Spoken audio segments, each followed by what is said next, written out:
Hi friends, మరి మనం సాధారణంగా ఏసీ డీసీ అని వింటూ ఉంటాం. అసలు ఏసీ అంటే ఏంటి, డీసీ అంటే ఏంటి? మన ఇంటికి వచ్చేటువంటి కరెంట్ ఏదైతే ఉందో దాన్ని ఏసీ అని అంటారు అనమాట. ఏసీ కరెంట్ అని అంటారు.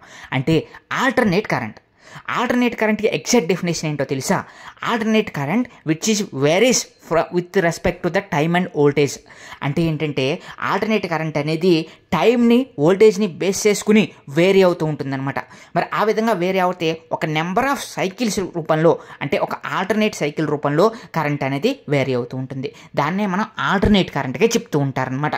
మరి డీసీ కరెంట్ చూసుకున్నారనుకోండి, ఎటువంటి వేరియేషన్ లేకుండా డైరెక్ట్ ఒక స్ట్రైట్ లైన్లో మరి అవి వస్తుంది అవుట్పుట్ అనేది. దాన్నే డీసీ కరెంట్ అని అంటారు. మరి డీసీకి ఎగ్జాంపుల్ బ్యాటరీస్ అనమాట. బ్యాటరీస్తో మనం జనరేట్ చేసేది ఏదైనా సరే డీసీ డైరెక్ట్ కరెంట్గా చెప్తూ ఉంటారు. మరి మీకు మరిన్ని ఇలాంటి ఎలక్ట్రికల్ సబ్జెక్ట్ వీడియోస్ కావాలనుకుంటే కనుక వెంటనే మా ఛానల్ సబ్స్క్రైబ్ చేసుకొని ఈ వీడియోని లైక్ చేయండి ఫ్రెండ్స్. Thank you.